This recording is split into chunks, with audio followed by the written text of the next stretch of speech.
I think it is clear to believe in the power of ideas. Fresh thinking to the Manhattan Institute.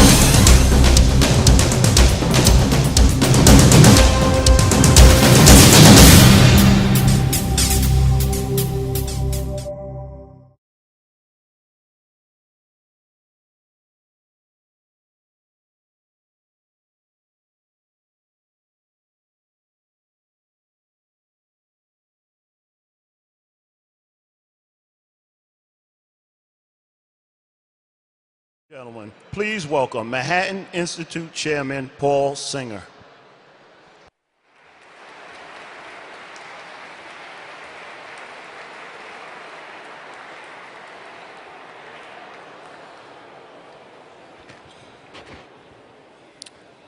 Good evening and welcome to the 13th Annual Alexander Hamilton Awards Dinner. I'm pleased to announce that tonight's dinner has raised $1.6 million.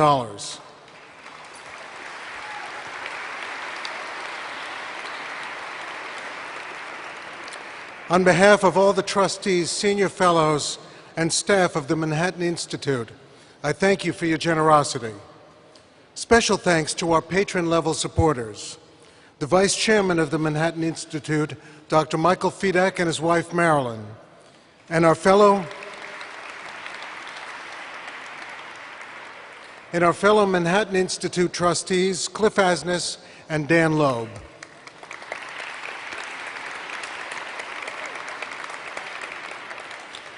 I also want to thank our benefactor-level supporters, Myron Kaplan and Mark Kingdon, and my fellow MI board members, Ravenel Curry, Tim Dalton, Jay Newman, and Tom Smith. Thank you all for your extraordinary support.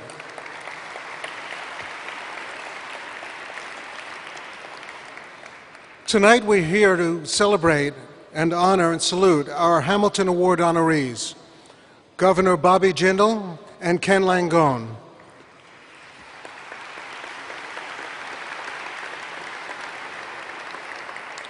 Unfortunately, Governor Jindal couldn't make it tonight. The state legislature pulled a surprise attempt to raise taxes, and the governor had to deal with it. Governor Jindal told us that he's tremendously honored and flattered to receive this award, and he's very disappointed not to be able to receive it in person. Fortunately, his close neighbor, Haley Barber, is here to accept tonight's award on his behalf.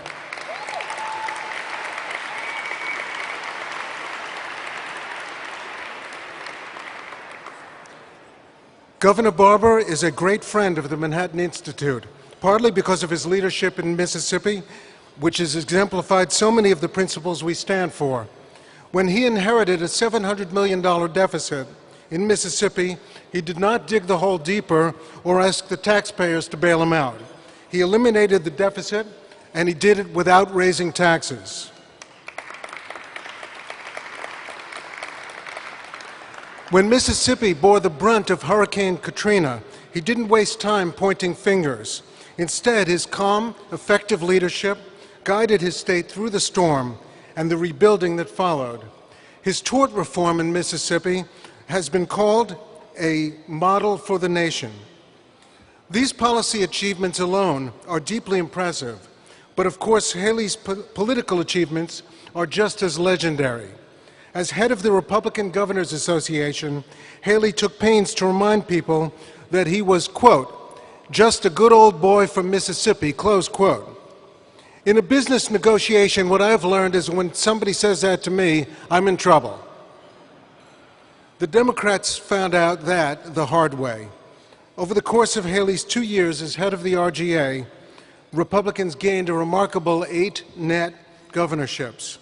Given all that Governor Barber achieved at both the state and national levels, we could not have asked for a more appropriate leader to attend in Governor Jindal's stead. Before we get started, it's my privilege to say a few words about tonight's honorees, both of whom epitomize the Hamiltonian spirit that we celebrate tonight. Like Hamilton, Governor Jindal is a prodigy. He led Louisiana's healthcare agency at the age of 24 and became the youngest ever president of the state university system at the age of 28. At the ripe old age now of 41, he's a re-elected governor of Louisiana. His leadership on a whole host of issues proves that ideas do matter, and with the right ones in place, great things can be accomplished. Ken Langone was not a prodigy like Governor Jindal. Ken started his career as a butcher's assistant, a caddy, and a ditch digger, but he ended up doing pretty well. Over the years, he's contributed to the vitality of New York through his business acumen and his tremendous philanthropy, which includes the NYU Langone Medical Center, the NYU Langone Evening Business School, the Harlem Children's Zone, and many others. Ken's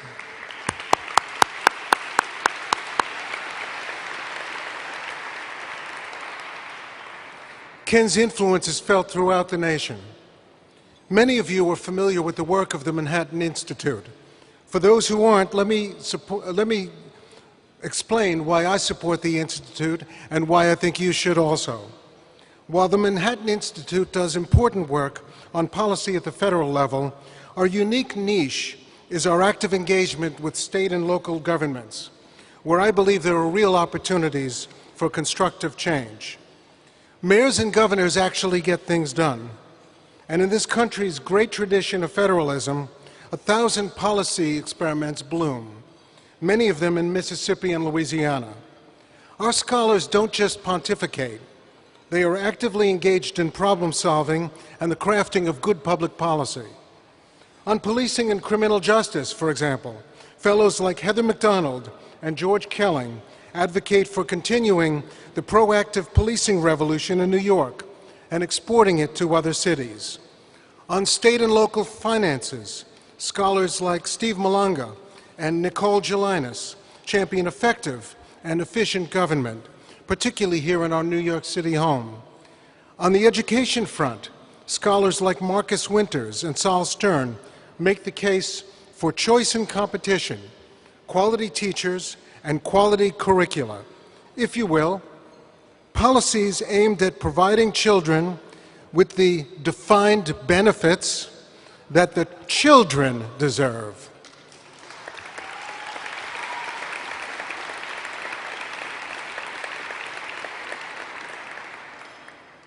Our scholars are working hard to ensure that the next generation of leaders is getting the policy education they will need when it is their time to lead. Tonight, we also have in attendance a number of the Institute's Adam Smith Society and Young Leaders members. If you don't know about it, ask around. These programs are focused and effective. I thank all of our young members for taking an interest in liberty and good government. Today's dinner has a certain education theme, as both of the honorees and both of their introducers, Joel Klein and Geoffrey Canada, are at the forefront of the reform movement. Ken Langone has donated millions of dollars to Geoffrey Canada's Harlem Children's Zone and its excellent charter schools. If you know Ken, he is constantly raving about how the kids in Geoffrey's schools routinely outperform their peers in traditional school districts by 20 percentage points in state tests, or how 90% of the high school seniors go on to college. Then he usually tells you to get out your checkbook. He is a tenacious fundraiser, so if you're seated at Ken's table tonight, brace yourself. Thanks to New York's charters, tens of thousands of disadvantaged children across the city are getting a better education. Their parents are being given, often for the first time, a meaningful choice of public schools. And the whole system is benefiting from charter schools' infusion of new ideas and new urgency into the public school system. How could anyone be against that? And yet, some are against that. The other honoree tonight, Governor Jindal, has called this side of the debate the Coalition for the Status Quo. And if you think about it, that explains things pretty well. In any reform attempt, the status quo is going to have defenders, namely the special interests who prosper under the status quo. But we all know that the status quo is failing millions of children and young adults in this country.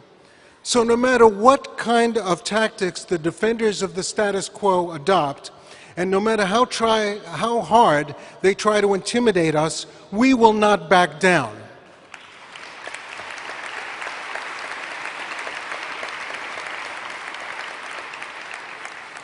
America's kids deserve no less than that from our activists, philanthropists, and think tanks. The Manhattan Institute, I'm pleased to say, will remain in the vanguard of this fight for years to come. New York's thriving charter sector is a hallmark of Mayor Bloomberg's legacy, but the Bloomberg administration will depart in just a few months, leaving very much in jeopardy the policies that have enabled charter schools to succeed. The Manhattan Institute is determined to prevent this important education policy breakthrough from being damaged by politics. Over the coming months, we plan to inform the debate over the future of charter schools in New York and maintain a constant public awareness campaign with the goal of ensuring that all students have access to high-quality public education. Your participation in tonight's dinner will help to support this effort and many others, and I profoundly thank you for it. Now please enjoy dinner, and we will be back with you shortly to start the formal program. Ladies and gentlemen, please welcome Mr. Geoffrey Canada.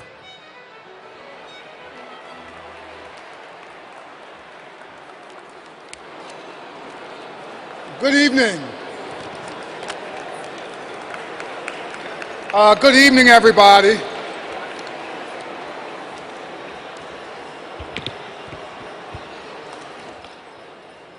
Good evening.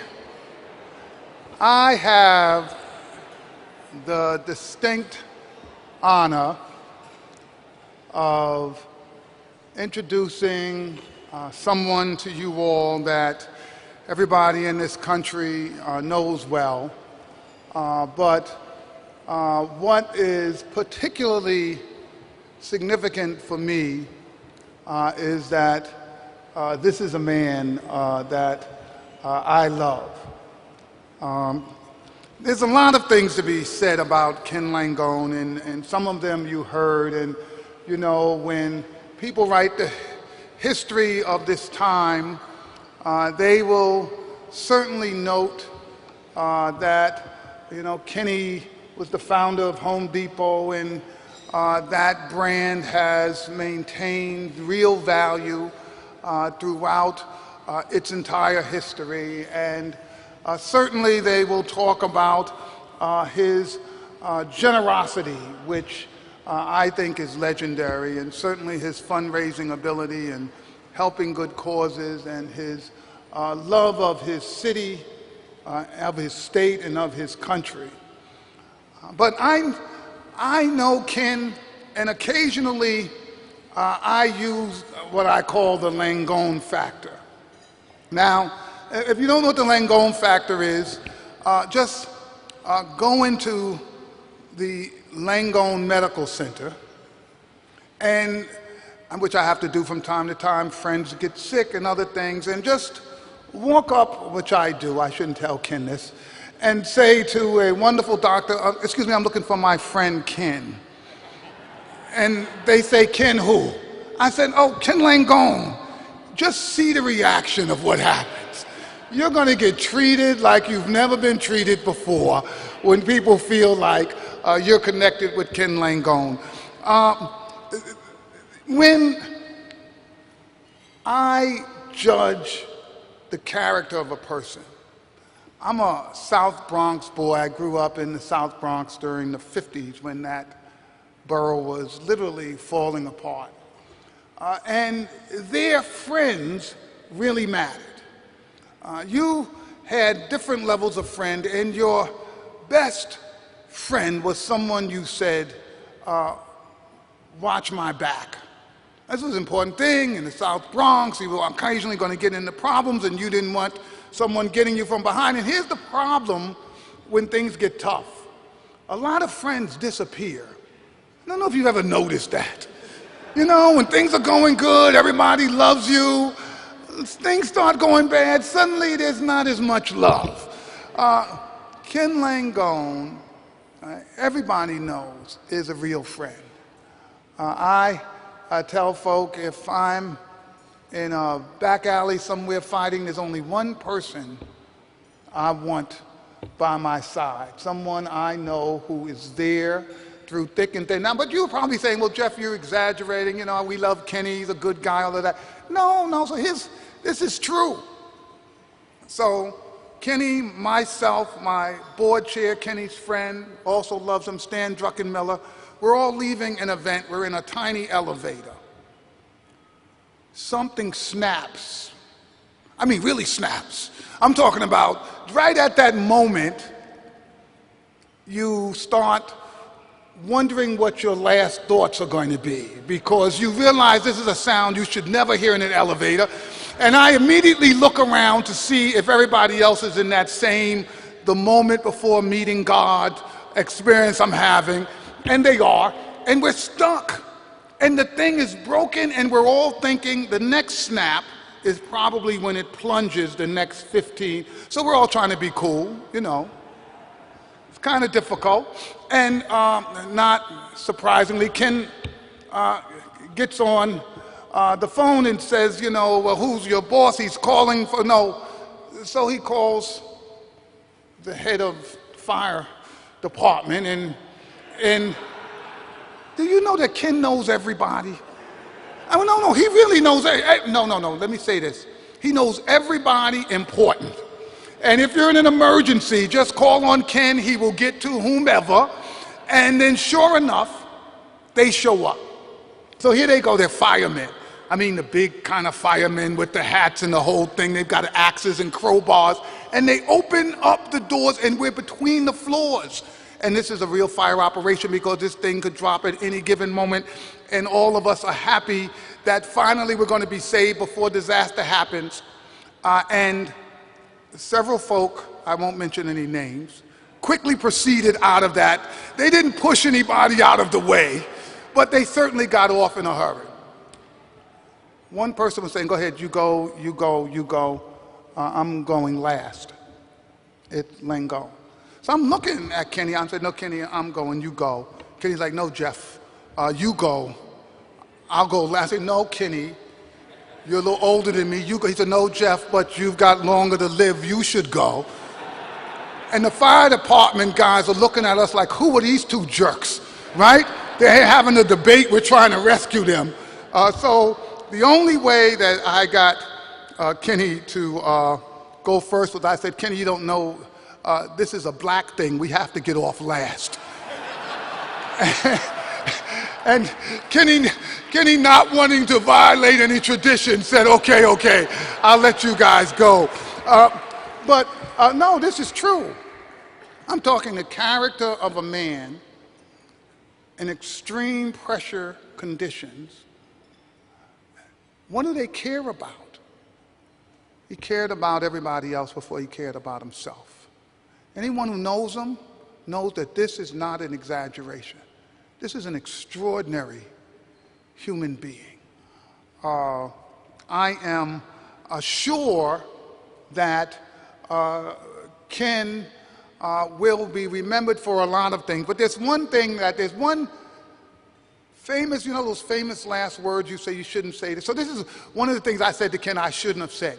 So in the midst of Governor Spitzer having problems with my dear friend, Ken Langone, he calls me, he's governor, and he says, Jeff, I want you to co-chair my Human Services Council. And I said, he said, no, this is for the kids. And I said, oh God, I got to go tell Kenny.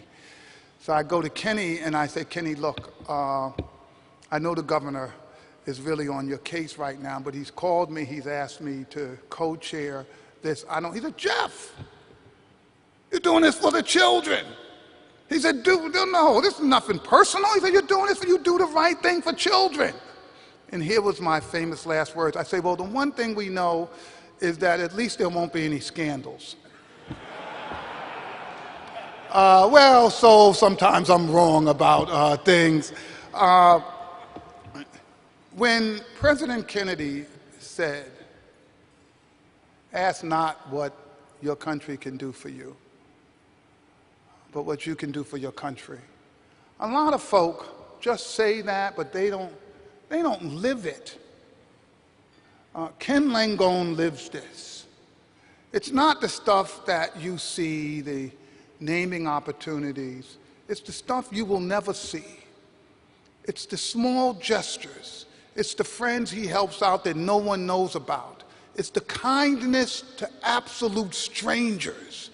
It's his love of our uniformed firemen, police, that he is always there for those folk. This is not about the stuff that makes the papers. It's about once a month in Harlem, helping me save a generation of children, young black kids that folks have written off. Ken is there because he knows this is the real America. This is really what this country stands for. When you're blessed to meet someone who defines the best of America, what the American dream really means,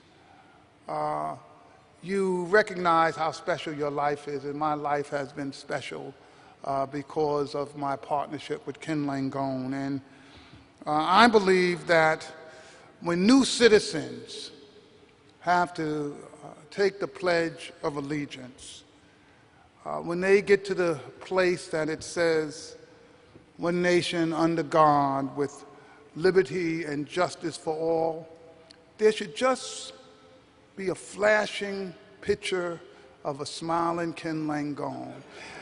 He epitomizes what's great about this country. Ladies and gentlemen, my dear friend, the person I love, Ken Langone.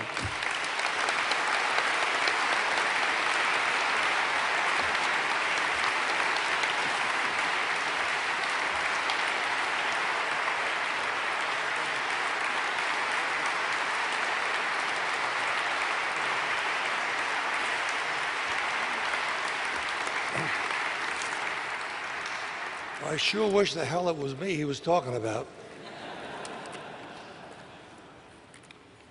And I didn't mean to make this evening a mutual admiration society, but let me say this. Here's a man that has given his life over to tens of thousands of children, not just to educate them, not just to provide them with health care and food and clothing and warmth, but the most important thing of all, to give them a sense of self-respect. Because when we get done with these kids, that's the net result of what we want. And that's the tragedy,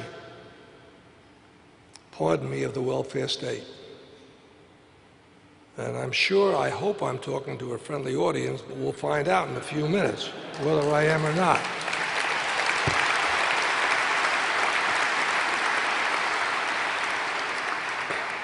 So let me begin, first of all, by telling you about Jeff Canada.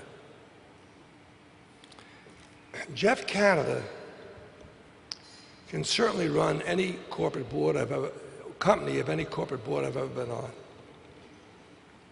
He's a fabulous manager, and he's tough, and he grades hard. The first year of our charter school, first year, we fired 80% of the teachers. He, because they couldn't get it done. They meant well, and they wanted to do it, but the needle wasn't moving. And frankly, this is what we need more in America.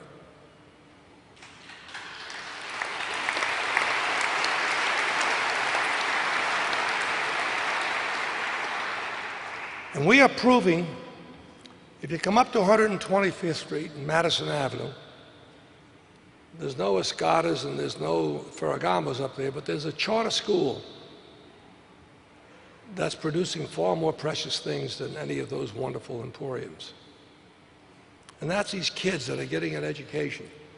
And by the way, I want to make one correction. Last year, we had our first high school graduating class. Every single one of our kids went off to college that graduated. Every single one of them.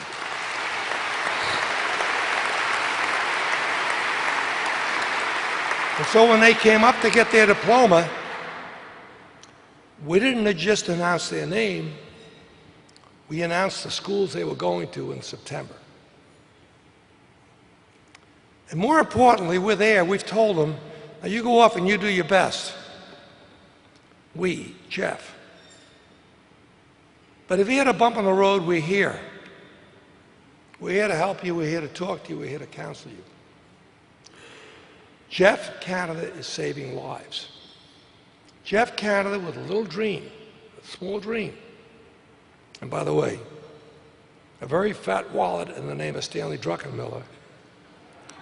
One of those bad 1%ers, you know, the people that exploit everybody else, the people that, the Carl Icahns of the world and the me's. The bad guys. The bad guys. But thank God for Jeff and Stanley. They made it happen. And we're proving that these, for the most part, African American kids are truly equals. They can learn, they can grow, and they can develop just like a white. So what's the difference? The difference is nobody cared before the Jeff Canadas of the world. And you want to see these kids. 2 weeks ago at a board meeting, they came in and they did a performance. It was unbelievable. We want them to be our equals. We need them to be our equals. They will only be our equals when we help them to be our equals.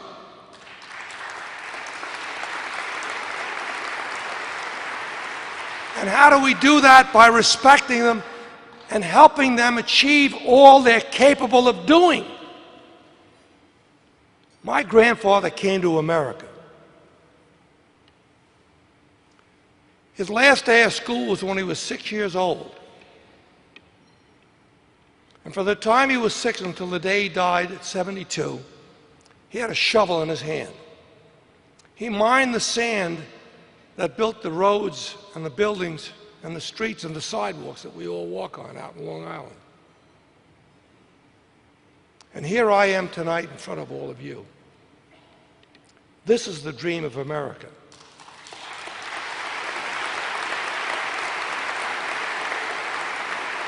And when I put this pin on every single morning, today was twice because when I got my tuxedo on, I took it off my suit and I put it on my tux. I'm too cheap to buy two. I want you to know that.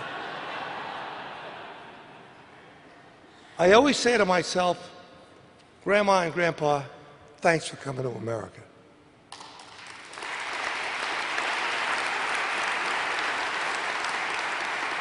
So before I tell you what's on my mind, let me give you the conclusion of my thoughts. America's greatest days are ahead of it. Our best days are yet to be lived.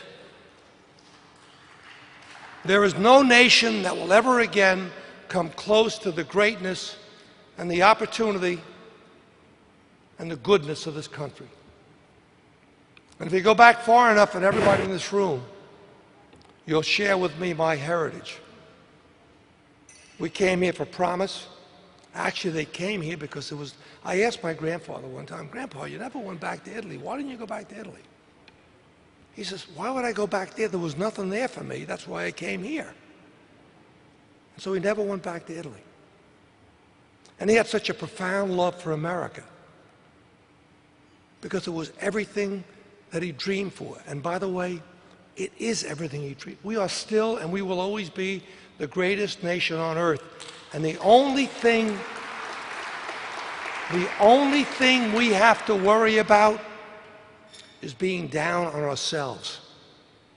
And we're going to have rough days ahead. We need to go through what we're going through, and it's not going to be pretty. And Paul, I agree, it's going to be ugly. It's going to be ugly. But I think we have the wherewithal, and we have determination, and we have the courage to see ourselves through it. And when we do, we'll be back to where we're capable of so much more than what we are. Now let me tell you about the Manhattan Institute and why I felt so strongly about accepting this award. What this organization did for this city, when this city was on its back, in a way of thoughts and ideas and suggestions, can never be repaid to this organization. I beg you,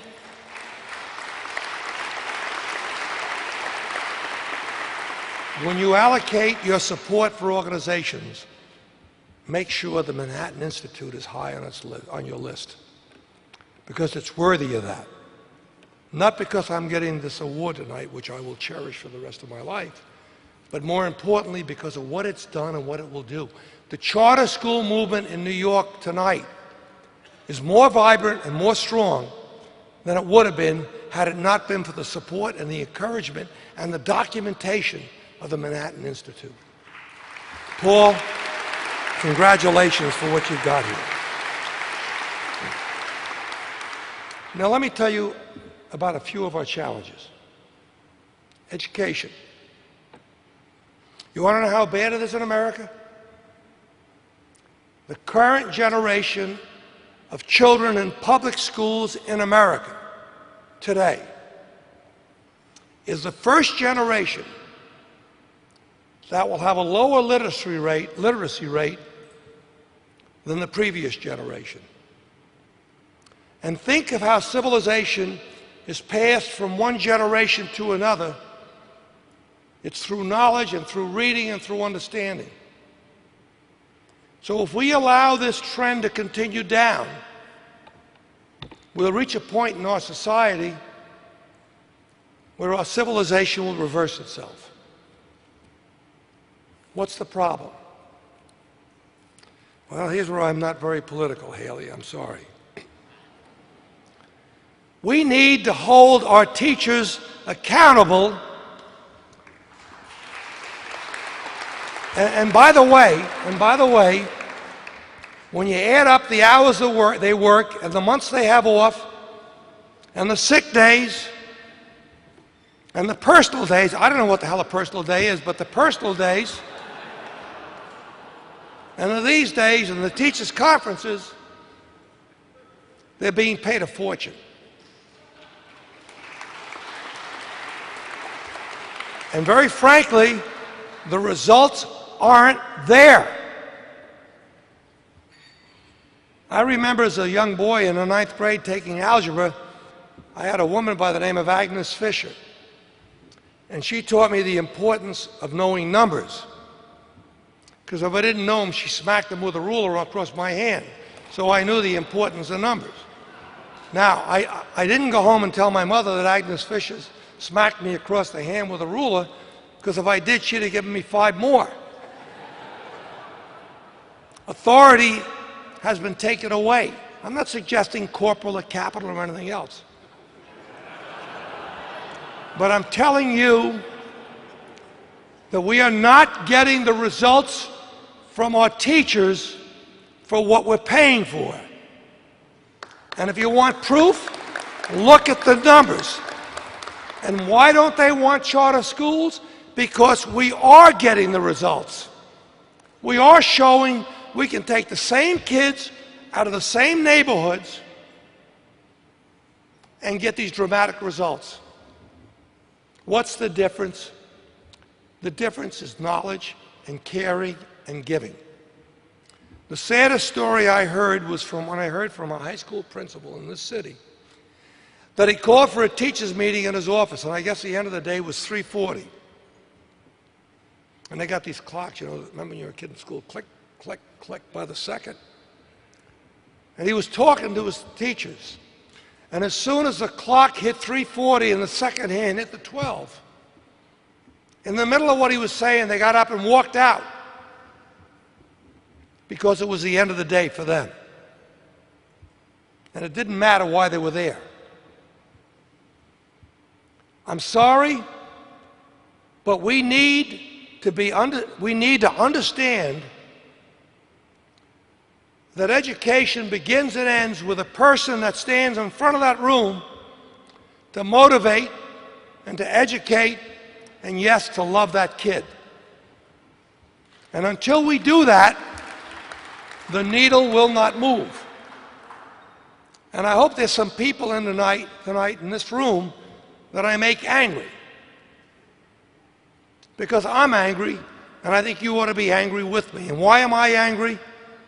Because I have the benefit of a wonderful public school education that allowed me, far beyond my ability and my talent, to do what I did. And my notion, frankly, I was asked, Bucknell's one of my loves because I went there. I was asked one night by a kid, what's net worth? And I guess because I was asked on the spur of the moment, I spitted out some words. And what I said was, your net worth is what good you do with what you have. And to me, that's what it's all about.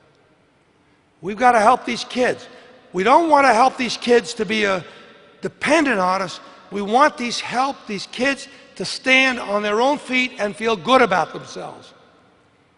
Because of the downside to all this government assistance and subsistence and aid and this and that and the other thing.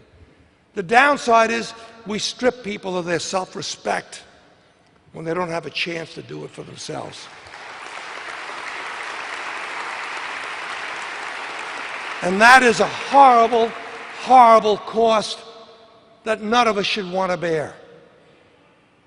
Because when you can convince a child that they're capable of so much more, watch what that kid does. And that's what Jeff Canada does to the best of anybody I know.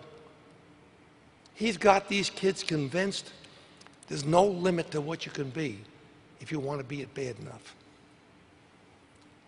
The second thing I want to address tonight is generational theft. People talk, my wife, by the way, this is a great week for us. She got the first time a lady got honored by the Boys Club of New York last week, right on this stage. And here I am 6 days later. Elaine, congratulations. And let me tell you about generational theft. There's a medical center named after Elaine and me.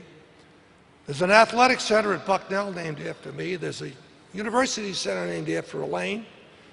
There's a night business program. So you say, well, how the hell does this happen? Well, it happens because a fat cat, one of the 1%ers, did okay. Now you figure this out. Every month, my wife and I get $4,000 a month from the United States government. Oh, by the way, if your kids, you just gave us a raise. We just got a raise. Got a 4% raise. We weren't stealing enough, they gave us more. We need to energize the young people that are being screwed by guys like me. Now, why do we need to do it? Because right now, and by the way, I'm sorry, Haley, but politicians have two thoughts in life. Let me live until tomorrow and let me get reelected.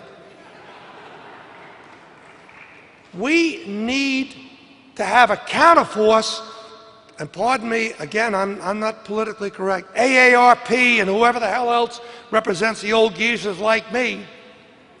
We need a counterforce for that congressman and that senator to say, if I do this for the old geezers, I'm going to get punished by the young ones. And there's a hell of a lot more of them, and they're dying a lot later than these guys are, so I better take into account this factor.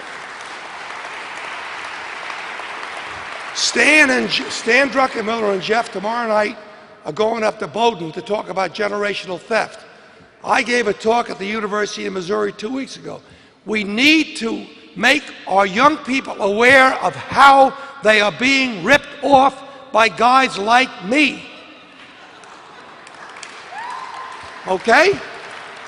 Now, there's a lot of people that need Social Security. Trust me, I don't need Social Security. And when I get these arguments, these fallacious arguments, well, it's my money, I'm getting back, to hell with you. If you live 3 years after you start, you got all your money back. But better than that, who buys life insurance? Who buys life insurance? Well, I'm sorry, fire insurance. You buy it by the year. Thank God you don't have a fire. If you don't have a fire, you don't get your premium back, because the insurance company took the risk. We bought insurance. I won.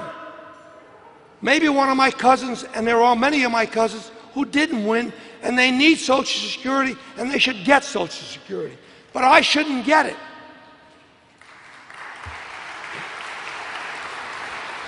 Now, I'm going to make a lot of you angry. I should pay more taxes, but take my Social Security and raise my taxes. Make sure it goes for only one purpose: paying down our enormous and staggering national debt. It cannot go into the general funds of the federal government, because, trust me, these spendthrifts will find a way to spend it, and it won't do the good it should do. So much for generational theft. The last thing, intellectual diversity. I love these liberals that embrace diversity except in matters of intellectual diversity.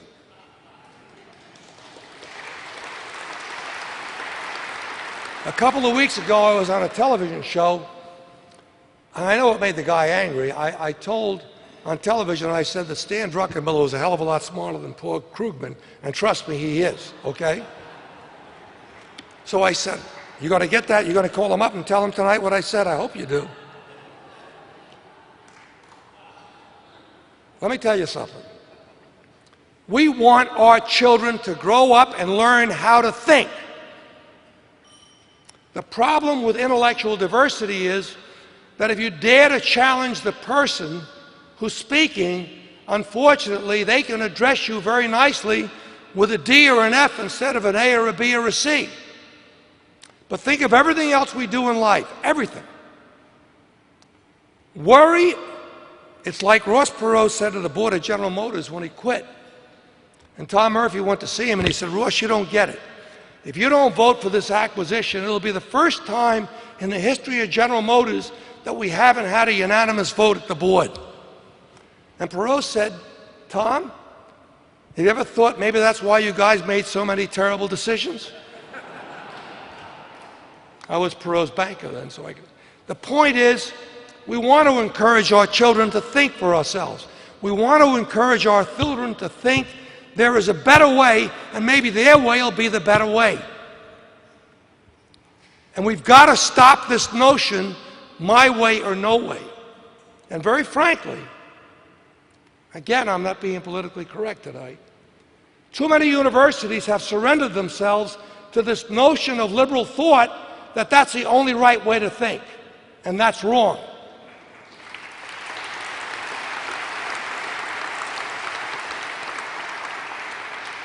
One last shot and then I'm done. You like it? You're going to give me a good plug, right? Where's John Stossel? Where the hell's you too? All right, you're my guy, all right? Every time you're on, I watch you.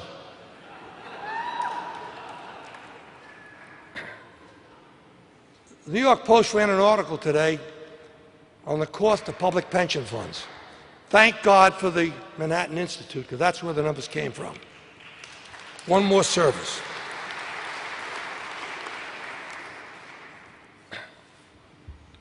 We are now paying more money to retirees from the fire department and the police department in New York than we're paying to active cops and firemen in the city of New York. Figure it out. Easy. You go on the force at 21, you get out at 41. They goose up your pay in the last year you're there. So now think about it. We have 21 to 41, 41 to 61. So now we've got 3 people getting paid for 1 guy doing the job. And guess what? We're doing such a great job in medicine. 81 is no challenge anymore. So we're going to have 4.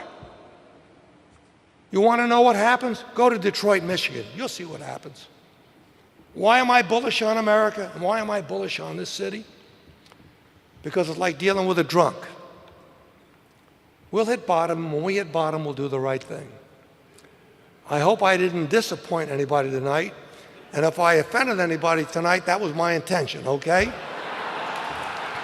Thank you for having me, and God bless America. I think it is clear how fortunate we are to believe in the power of ideas. Supply the common sense and the fresh thinking of the Manhattan Institute.